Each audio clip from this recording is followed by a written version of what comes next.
Why do some white people not stand up for the social injustices happening to the black community? We're going to talk about that here today on Jimmy Rants. Click on that little button down in the corner and you can go right to IGTV and get the full story about this here today. JimmyRants.com is the website, and as always, you can engage live in the content, but you got to go follow me. I'm over on Instagram. You can follow me at Livin' Low Carb Man, LIVIN LOWCARBMAN. Once you're there, you can engage live in the content and enjoy all that we share here on Jimmy Rants. If you missed the live, you can watch it on replay on IGTV. We also simulcast over here on my Facebook page, so welcome you guys. And we also simulcast on the live YouTube stream, so welcome to the entire Jimmy Rants family here today. If you missed the live, we do have it here on IGTV. We also throw it up over on YouTube on replay. Just type in a keyword Jimmy Rants, you'll find the show. Finally, you can go to the official website for Jimmy Rants. It's at jimmyrants.com. And once you're there, you can see all the past episodes, over 500 episodes and counting. And then if you want to support what we're doing here, I don't have any advertisers or anything on this show, but if you like what I do and you get benefit out of it, definitely we have a Patreon link if you want to support what we're doing here on Jimmy Rants. Okay, you guys, hold on to your seats because this is going to be a difficult but necessary conversation today. And as you guys know, we have a very open conversation going on in our country right now. And it's all surrounding the subject of race relations. And I think we have some gaps in the way things are being talked about.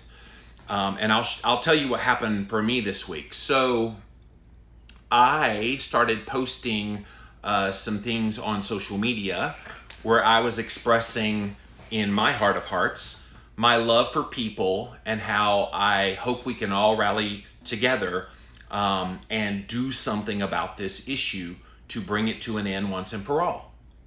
Unfortunately, the language that I used was a trigger for emotional reactions from the black community and those who are advocates of the black community. And of course, unbeknownst to me, that was happening.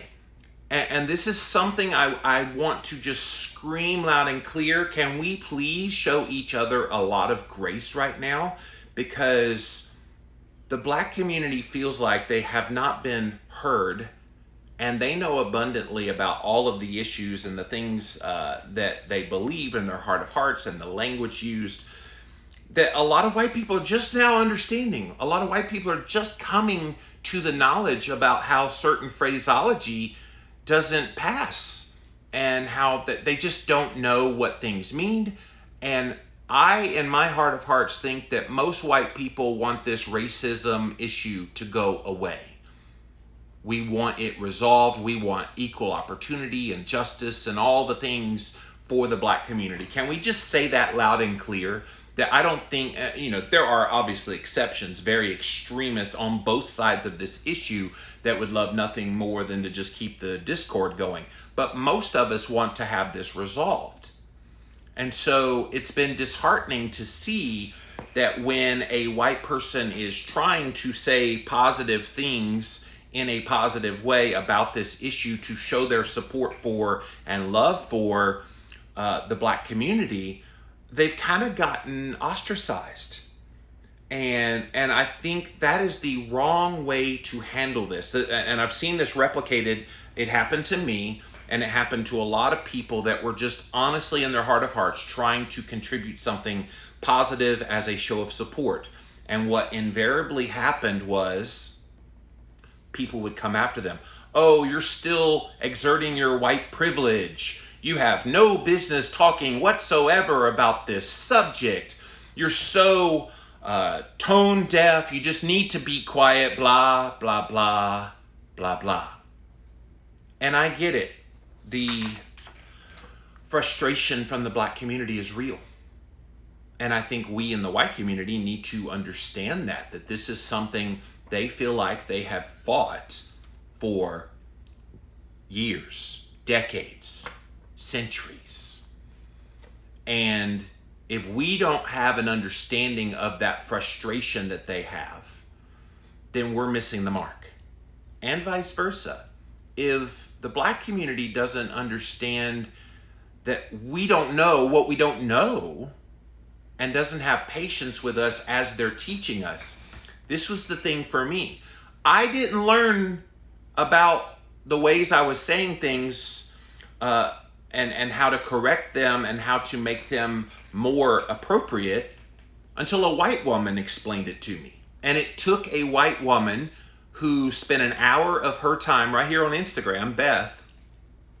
She kind of explained, when you say this, this is what is being heard. I know you mean it this way, but this is the way it's being interpreted, blah, blah, blah, blah, blah. And I'm going, what? Like, I literally had no idea. And I wanted to use today's Jimmy Rants to talk about various reasons why there are some white people who don't engage in helping the black community, even though that's the call that we're all hearing right now. Oh, white people, we need your help. We need your voice. We need you to speak out. There's reasons why they're not doing it. And it has nothing to do with them being racist. It has nothing to do with them not wanting to help. These reasons, and I came up with these this morning, just kind of scouring social media and looking at various things that people were saying. These were actual things people are saying actively on social media right now that could be barriers as to why the black community is not getting near the support of the white community that they would love. So I wanted to do this as a service to the black community so they understood some of the challenges that they're facing. Now they know some of these things, but some of them might be brand new. So, you ready to go over these? And again, this is not an exhaustive list. This is just 15 things that as I was scrolling through Facebook and Instagram, I was looking at actual comments people were making, things they were posting on their pages, and I culled out these reasons. And like I said, it's 15 of them. So, number 1, reasons why white people don't stand up for social injustice and equal rights for black people. Number 1, they're afraid of the mob mentality and being labeled a racist for saying the wrong things. I had a lady write me this morning. She said, better you than me out there talking about this because I don't want to be called a racist. A white person, one of the worst things you can do is call them a racist. And it's an ugly, ugly term to throw on a white person. And there is this real fear of being called a racist, but more than that, being come after. And I felt that this week, you guys. I was come after by so many people who thought I was, what did one person call me? You're a white supremacist, male chauvinist pig who's a no mask wearing Trump lover. And I'm going, okay, that's a lot of conclusions for someone who's saying we all need to gather around and love each other. I was like going, okay, that's a lot of accusations there. But you see, that's why people are resistant. People don't want to talk about this because they don't want that mob coming after them. And the funny thing is, a lot of the mob is not the African American community. It's white people who are standing up on behalf of the black community, which is beautiful. I think that's great that there are people who are standing up in the white community for the black community. I'm now one of those people. But man, the mob mentality, being labeled a racist because you say things in the wrong way. I'm going to remind you, if you don't know, you don't know. And so let's be forgiving for people who don't know how to say things the correct way. Here's how you handle someone who's obviously making an effort to understand and be involved in this discussion. Rather than lash out, why don't we say, thank you so much for the loving way that you're putting your message out there. We really appreciate having you as an advocate on our side. But let me tell you, when you say this phrase, it doesn't come across the way you think it does How about you understand that when you say this phrase, it means this to us, but instead try this phrase, which is a more accurate depiction of what we would like to hear happen because it's more aware of the issues. You see how loving and calm and kind that is? This is what happened for me this week. I was gently educated so that I could understand. And this is why I've been talking about this a lot more, is I did not, until this week, 48 years old, 48 years of my life, I never had somebody explain a lot of the things that were explained to me this week. That's a shame. And I think that is a huge, huge barrier for the Black community to overcome. I know they're full of rage and passion about this subject because you feel like you haven't been heard for so long. And you feel like you've maybe tried to educate for years and it's seemingly fallen on deaf ears. Can I tell you, your efforts are not in vain if you're still trying to do that? Still make the effort, because a lot of us want to learn. It's just, it's not getting through because of the anger. And again, not just from the African American community, but a lot of the white people who are advocating for the Black community. They came after me hard. And of course, when you hear all this negativity, your first thing to do is shut down. You don't want to hear anything because everybody's coming at you so fast. It takes loving kindness, empathy, compassion, and clearly articulating what you want to be heard. And so I hate it that people are afraid in the white community to speak up. If you're a white person and you want to talk about this and you're afraid of the mob mentality, can I just say, get out there and talk anyway, and share your thoughts if you feel led to do it. And if you do it the wrong way, then gently try to engage with people. I don't think we need to shut out white voices. And I know the argument is, well, we've heard from white voices long enough. It's time for the Black voices to rise up and only be heard. I don't agree with that. I think we all need to be talking and all need to be having a dialogue. Because if all we hear is the Black voices and the white voices don't get to ask questions and we have this conversation and this trying to get an understanding, how are we ever going to move forward? And I've had people write to me, they're like, I feel like white people are being silenced right now, that you're not allowed to say anything. And I know a lot of you guys are feeling that too. It's one reason I wanted to be more vocal in speaking about these things, because I wanted white people to see there is a way to do this. There is a way to be an advocate for all the social injustices that the Black community is going through. And they need us, you guys. They need us to speak up on their behalf, because a lot of them are weary. They feel like they've been doing this their whole lives and they've had to deal with the consequences of being a Black person in America. All right, so that's number one. If you just joined us, we're going over 15 reasons, and it's not a comprehensive list by any means, but it's 15 things that I came up with scrolling through social media today, why white people don't engage in helping the Black community. And this is a conversation I think we need to be having. Number one was people are afraid. But number two, white people don't feel like they've done anything personally wrong to people of color and thus should not be held accountable for their ancestors' actions. I've heard this one quite a bit. Well, why do I have to do anything now? It's not my fault and I'm not racist. I didn't do this to them, da, da, da, da, da. And I was watching a very beautiful video discussion yesterday of a group of Black women who were doing like a roundtable discussion, and they brought up this subject of, well, when white people say they didn't do this to us, I want to say back to them, well, I didn't do that to my ancestors either, where they were treated poorly. But today I have to suffer the consequences of them being treated poorly. And it puts it in perspective, because the white person is saying, well, I didn't do this, but your ancestors did. Now, that doesn't mean we need to pay for the sins of our past, but it does mean that we need to have a heart and understanding for how our ancestors did do actions that set the black community back.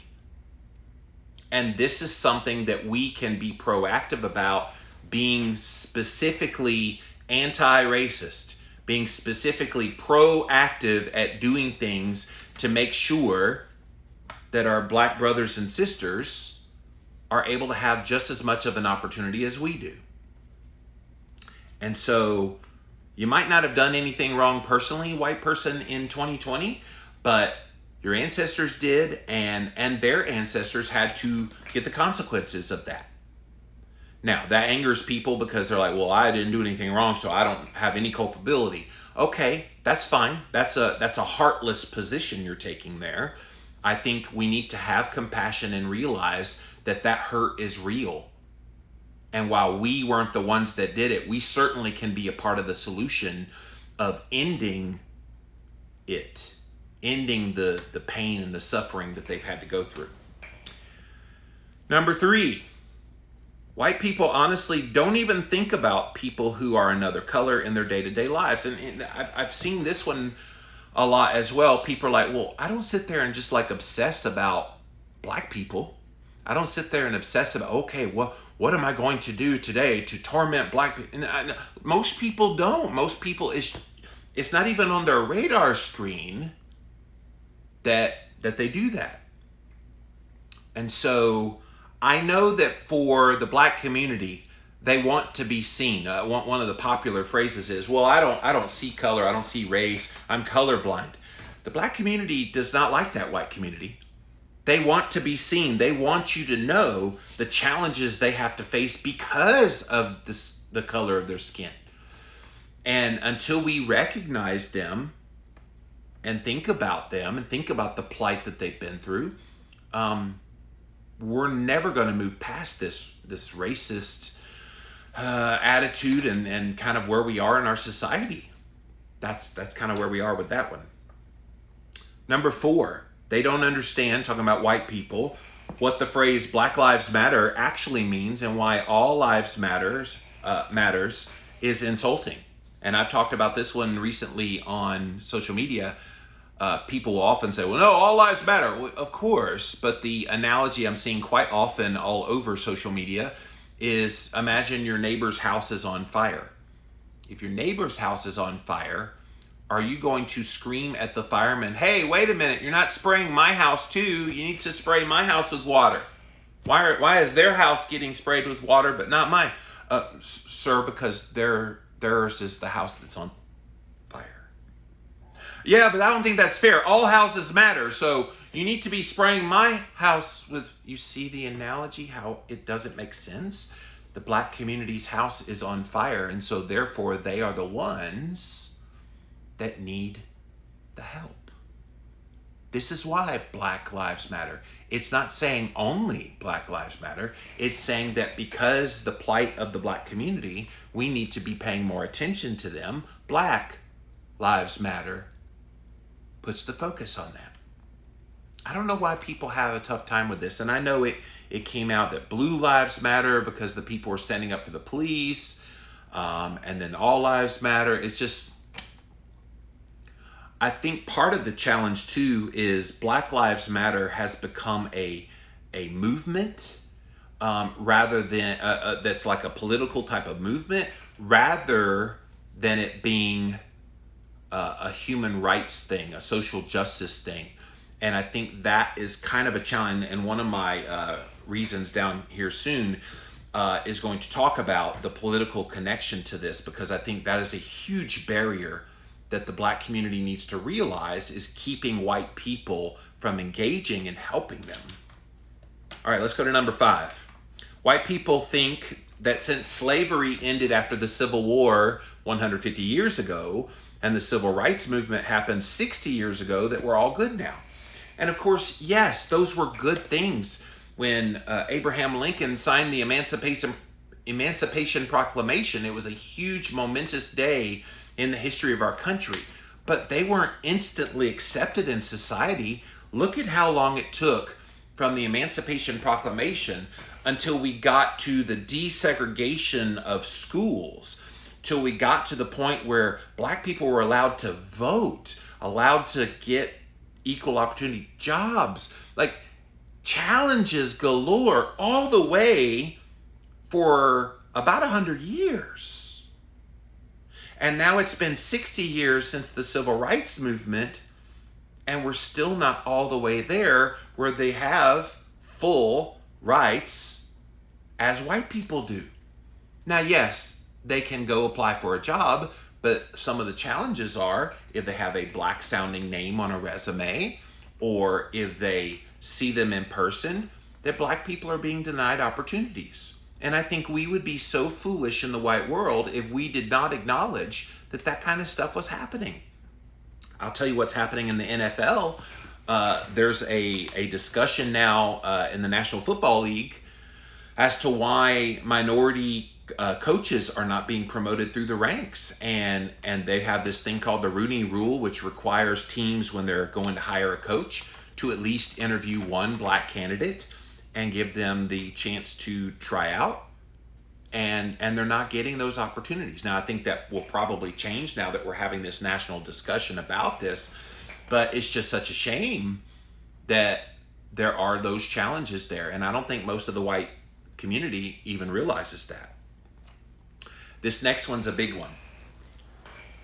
Number 6, they say we helped to elect the first black president in U.S. history in 2007 when Barack Obama won the presidency, and that thus marked the end of racial strife and division, proving they're not racist.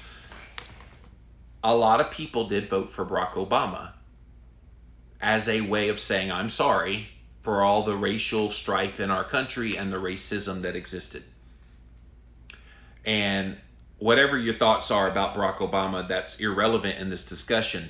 But there are a lot of white people who do say, okay, if we got a black man to the presidency of the United States of America, then there's no more racism. That was kind of the thought pattern that got put out there, that see, now we can put racism behind us. And here we are 12, 13 years later, and we're still having this discussion. So it didn't happen. But that is a barrier that, well, we helped to elect the first black president. Isn't that enough? And so that's a big thing that keeps white people from engaging and helping the black community. All right, this next one is probably the biggest one on the entire list. And it's one that I think has to be addressed sooner than later. Number 7, white people are concerned with the left-leaning progressive political undertone to the social injustice movement that some may disagree with philosophically. And again, regardless of what your political bent is, we can't deny that because Black Lives Matter with capital letters is there, that is a turn off to a lot of people who do not agree with those political leanings. And again, regardless of what your views are on that, you have to know that that is turning people away from the message. I think the message of lowercase Black Lives Matter should be that we're all trying to shine a bright light on the plight of what's happening in the black community, and we should all be doing our part to reverse the social injustices that are going on in that community. But what's happened is a lot of the political people involved are kind of latching on to Black Lives Matter, and it's becoming this progressive, leftist-leaning type of organization with the capital Black Lives Matter, that it turns people off that would not be intent on that political leaning. So I think if the people who are involved in BLM want to actually see it move forward as a social movement, they need to remove the political aspect of it entirely. And again, there's going to be political people who will politicize it for their own purposes. And I don't think necessarily for the purposes of promoting the human rights aspect of this, but promoting their own personal agenda with this. And so that's a huge reason why a lot of people in the white community don't engage, is it's so closely related to this progressive, left-leaning kind of mentality. Number 8, there's a lot of people, you guys, in the white community who believe that all of this racial strife that's happening right now and all of this is coming up is only coming up now because it's a strategy to prevent Donald Trump from being reelected president in November. And again, no matter what your beliefs are politically, you have to acknowledge that there are a lot of people who have this jaded position that it seems like, well, why is this coming up suddenly in 2020 when we're just months away from a presidential election? And so people have that viewpoint. You kind of have to realize, okay, maybe that's why they're not engaging, is they think a lot of this is to make Trump look bad. And again, regardless of what your viewpoint is on the president, you have to acknowledge that this is something people are believing right now. And they're articulating it quite clearly here on Facebook. When I was scrolling, I saw at least 6 or 8 people who said almost verbatim that. And it's definitely going to be a barrier for why some white people, aren't engaging and helping in this cause. Number 9, white people don't feel like they have the right to share their honest opinions in the discussion, and they will be called out as ignorant, tone deaf, and a white supremacist with white privilege if they do share those views. So this is kind of like one I shared earlier, but there is this real chilling effect that's going on. And if people are expressing a different opinion, we don't need to be mocking them and making them look like they're racist pigs. We need to be saying, okay, thank you for sharing your opinion. We appreciate you adding to the discussion. Now let me share my opinion and let's have the discussion. This is the thing. We want to have help, to get this message forward, but you can't promote a message going forward until you start having dialogue. And you can't have dialogue until you have positions on both sides of an issue. This is what's kind of disturbing to a lot of people too, is it seems like one message is allowed to be talked about, and yet if you have the opposite message of that allowed to talk about message, you are ostracized and you are made to look bad. And I think if we're going to move this discussion forward in trying to help the black community, then we need to have literally all sides being heard. Now, keep the ugliness out of it, have a real conversation. That's what needs to happen. Number 10, white people think anyone who brings up race relations, and I've already been called this too, there's this acronym SJW. Have you heard this one before? I actually had to Google it because people were just calling me that. They were like, "Oh, I didn't peg you for an SJW," and I was like, "What in the world is that?" So it's a pejorative that's supposed to be a derogatory term for people that are about social justice warrior, is what SJW stands for. And they say that anybody that's using race relations, they're just trying to cause trouble and not really looking for solutions. Look, we can have discussions about race without it being a rabble rouser. You don't have to just stir up stuff just to be stirring up stuff. You could truly be trying to be a part of the solution. That's what I'm trying to do in my work right now. I'm trying to be a conduit for good and a conduit for bringing this issue to an end. And so we can help resolve and help our brothers and sisters in the black community to stop feeling oppressed and ostracized. And so I don't like the fact that there is a certain segment of the white population, oh, they're just SJW, and they just dismiss you. If that's you, white person, shame on you. Shame on you. Let's stop labeling things, and why don't we start actually helping people that are trying to help a downtrodden group of people. Number 11.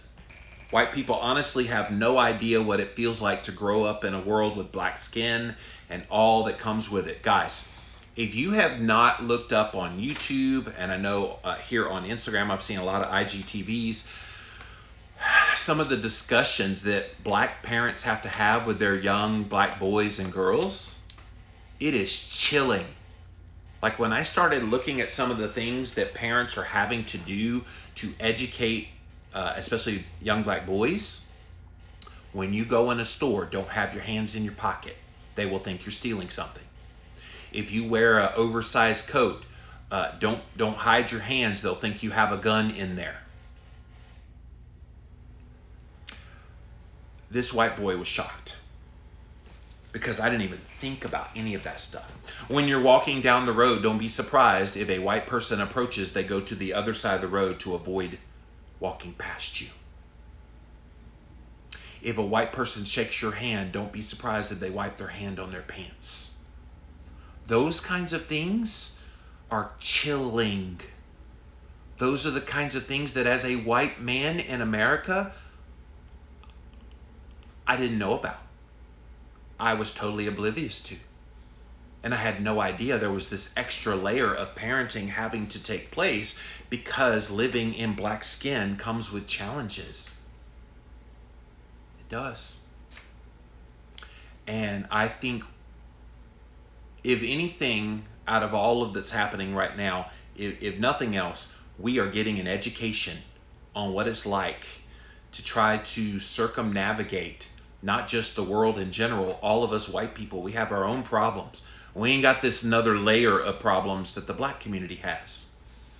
And I think we need to acknowledge, oh my gosh, just stepping outside their door becomes this, it's hit or miss whether they're going to have problems or not. And let's not even get started on getting pulled over. And they talk about, in a lot of those videos, they talk about have your ID and everything on your dashboard. Because if you get pulled over and they ask for license and registration and you don't clearly say, officer, may I please go in my glove compartment, or officer, can I please grab my wallet in order to get my ID out?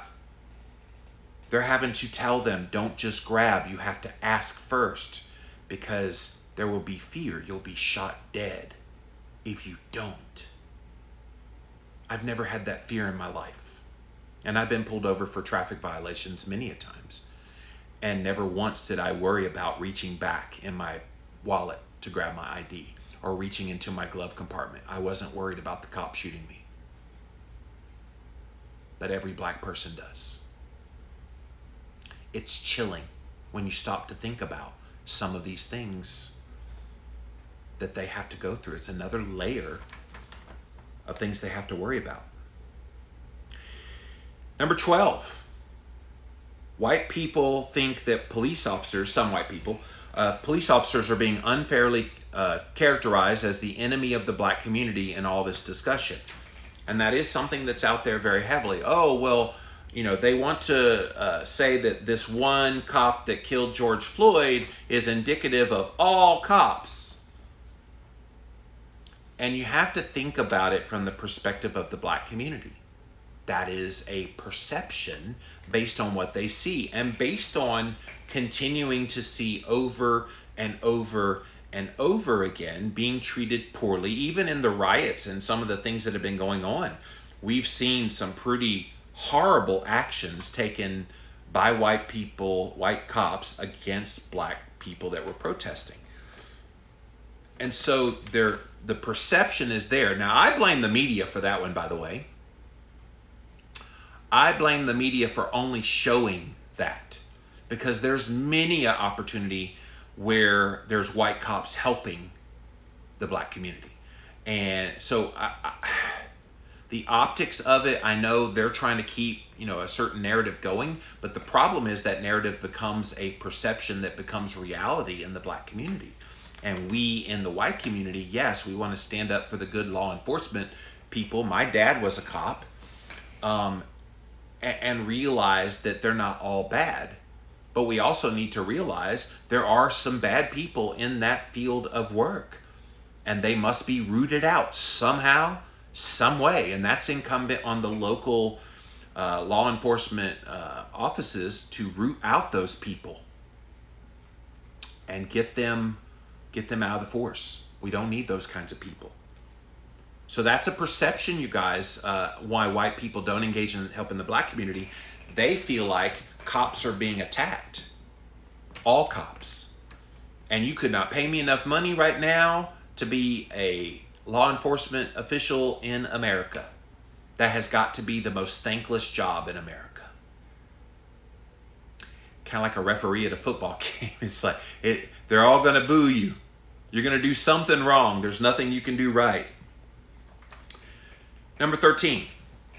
White people think racism cuts both ways and that black people can also be just as racist towards white people. And this is a real belief, guys, that, the problem with white people standing up for the black community is it's made to look like only white people are racist towards black people, but some white people say, well, there's racism that comes back at the white community too. And I don't think anybody's denying that, but I don't think it's impacting the white community, the racism that might be coming from the black community, near like it is the other way around. And that's what they're trying to say is, okay, great, let's all stop being racist and let's start doing better for each other. 14.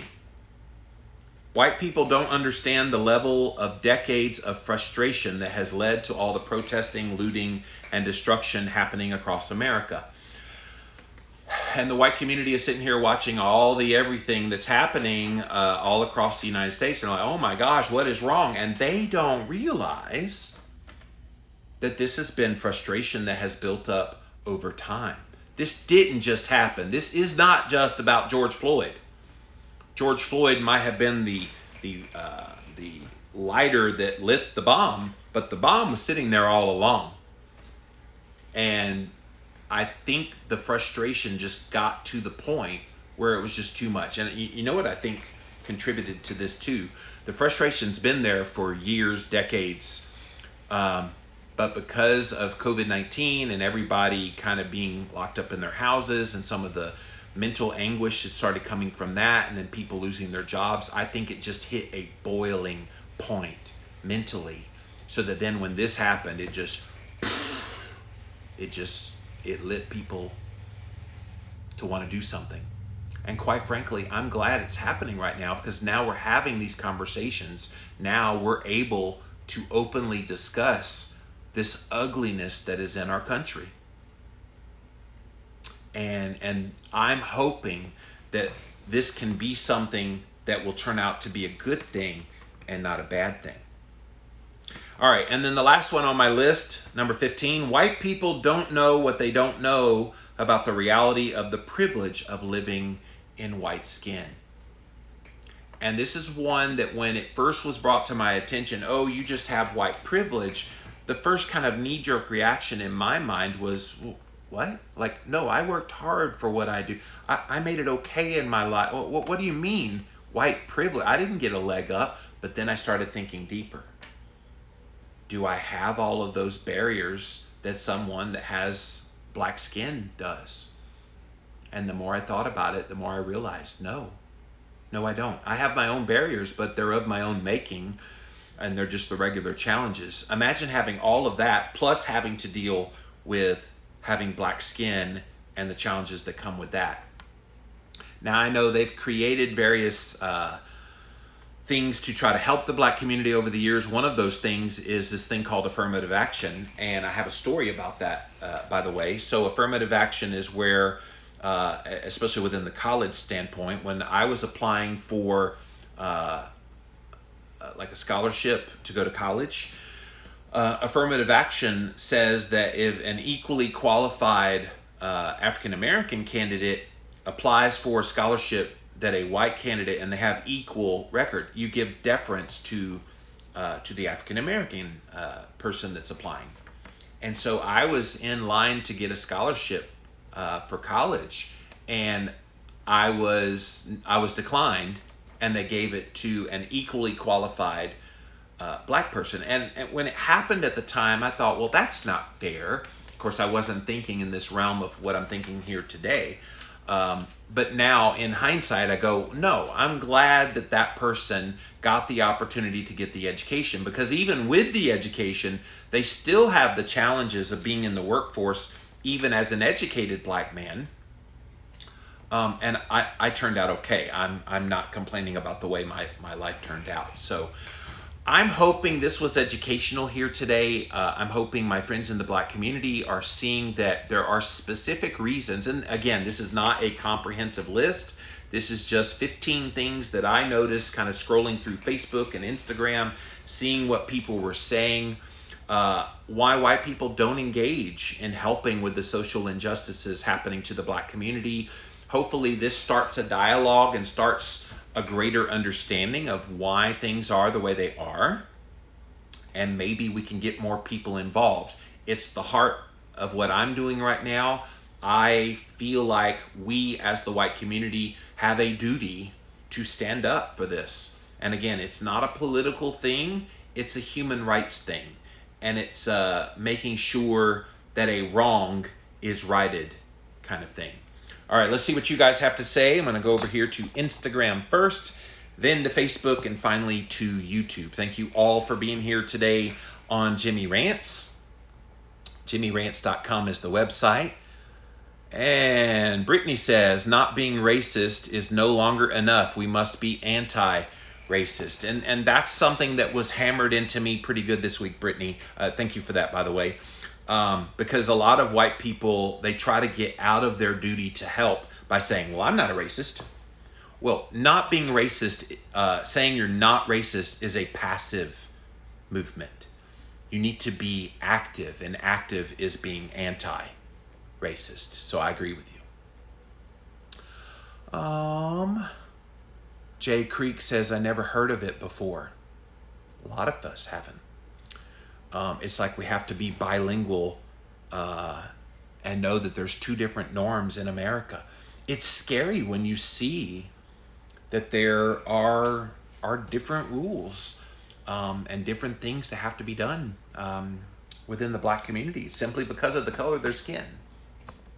And we need to acknowledge that. Oops. Thank you, Instagram. Let me pop over to my Facebook page. Hey guys, what's going on? Let me scroll back to the top, see what you guys have to say about all this. Nancy says, watching the peaceful protests in Virginia Beach today. It's a very mixed group of individuals participating. Reminds me of the protests back in the 60s when I was younger. I truly believe many people are trying to listen to each other. I love that there's so many great peaceful protests going on.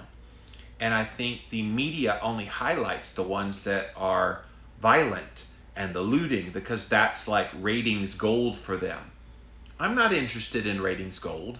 I want to see that people are coming together. I want to see that we're trying to unify, not continue to divide. And so thank you for sharing that about Virginia Beach, the Hampton Roads area. I saw last night in Hampton, there was a similar kind of event that was very peaceful and no violence whatsoever. In fact, the police in Hampton, which is a mostly African-American community, they actually were driving people to the event. So that's quite the juxtaposition of all this craziness that we're seeing on television elsewhere. Dennis says, I see humans, not color. Well, that's part of the problem, Dennis. And I know that's so hard for us white people to wrap our heads around. Oh, I don't see race, I only see the human race. That's actually denying what's happening to the Black community. And trust me, I got corrected on that because I said, we don't need to make this black or white, we're all in the human race. That was one of the memes that I made when I posted about this originally. And I got called out so hard, and then somebody finally explained, yeah, when you say that, you're denying that their house is on fire. And as much as we want to be one human race and we don't want to see color, the Black community wants you to see their color so that you know, look, we're dealing with strife because of the color of our skin. So that sounds all well and good, Dennis, but it's actually more unproductive than you realize. My white friends seem to want to say, message heard, let's move on. It's not that easy. My Black friends seem to hear that as we hear you, but nothing is going to change. There's so much work to do. Exactly. You can't just say, okay, Black people, I hear you, and then you don't do anything. That again is a passive action. We need action to take place. We need to be proactive in being anti-racist. We need to educate other white people. It's what I'm doing here on Jimmy Rants. I want you guys to know that a lot of the ways that we believe and think aren't as productive as we think they are. Let's not say, okay, yeah, we see you're being oppressed. I'm sorry about that. Oh, poor you. Okay, let's move on. That's not going to fix anything. We need to actually put our money where our mouth is. We need to put our actions where our mouth is. We need to be calling for other white people to cool it with being racist. And again, I think the vast majority of white people are not racist, and yet there are a few, and we need to call them out when it happens. Our black friends need that. Nancy says, my husband is of Native American origin. Going back to the Trail of Tears, he feels the plight of Native Americans is being belittled by the Black Lives Matter phrase. I'm trying to explain that they're not belittling the Native Americans, but instead highlighting the Black lives' injustices. Everyone's injustices will be tackled if we tackle this one. And that's true. I've thought a lot about that too, and I've had various people. I know somebody on one of my pages on Facebook earlier said she's a Jew that lived in Russia, and that there was kind of a certain stigma of being a Jew living in Russia, so she came to America to get out of that. And so she kind of takes umbrage in the same way that your husband does, Nancy. Well, why doesn't my life matter as a Jew, and I'm a minority, blah, blah, blah. But I agree. If we can resolve this issue in the African American community, then it makes it easier to implement it with all minorities. Cindy says, I personally just feel too naive and uneducated about the issues that they have. Well, that's our job, is to try to learn what those are. And I think it's their job to help us understand. And I don't think we need to just have them throw their hands up in the air and go, well, I just don't know how to explain it anymore. This is why you got the whiter than white Jimmy Moore coming on Jimmy Rants, trying to help you understand some of these issues, because I do feel there is a bit of exasperation on the part of the black community trying to explain this for the millionth time. And if they're tired of explaining it, then maybe there needs to be someone else who could step up. Again, it was a white woman who explained these things to me over on Instagram, and I'm glad she did. And now I'm trying to help a lot of you guys understand a lot of the issues that are at hand. Cindy says, I was always taught you ask first before you reach. When you get pulled over, you don't have your hands in your pockets in a store, and as a woman, you cross the street if a man is walking towards you. Yeah, sounds like you had good parents, Cindy. All right, thank you, Facebook. Let me come over to my YouTube channel. What's up, YouTube? Jimmy, no matter what you do, what you say, it will never be enough, says Johnny. Well, I disagree with that. I think if we start having honest conversations and start doing it in a spirit of love and understanding, I don't think all of this is for naught. I would not be wasting my time if I thought it was. I realize there are certain segments of both the white community and the African American community that want to keep this rabble-rousing going for whatever their own personal interests. Let's not kid ourselves. There are people in this for the sole purpose of their own personal agendas, okay? But that said, I don't think it's not worth our effort. I don't think we should just turn a blind eye to things that we can do. And my heart has always been for people. It will always be for people. I've even had some people lately kind of criticizing me. Well, I wish you'd get back to talking about keto. Guys, I talk about keto and fasting and all the things still. I'm still doing that. I haven't just gone exclusive to talking about this issue here. I still talk about all of those nutrition things. But guys, this is life. You don't have a keto diet to eat if you don't talk about life stuff. And so no, this is not for naught. This is not wasting my time and wasting my breath. It's for a good purpose. And I'm going to keep speaking out and speaking out boldly and encouraging other white people. And white people, speak out. Stand up for the black community. They need us now more than ever before. If we don't take this opportunity right here, right now, to make things change, do you think this issue is just gonna go away? Have you been paying attention the last 10, 20 years? Has it gone away at all? No. Will it go away on its own? No. We have to take a stand. And I, for one, am taking the stand here today. Harpsy says, all the best. We should elect leaders who should help us live the American dream. Poverty causes crime everywhere in the world. A person with a job and secure future seldom steals. I like your thoughts are not compromised by a brain feed with sugar. No, I'm very fat fueled, I promise you. I think the world would be a very different one with true human nutrition. Well, that's true. That's another story for another day.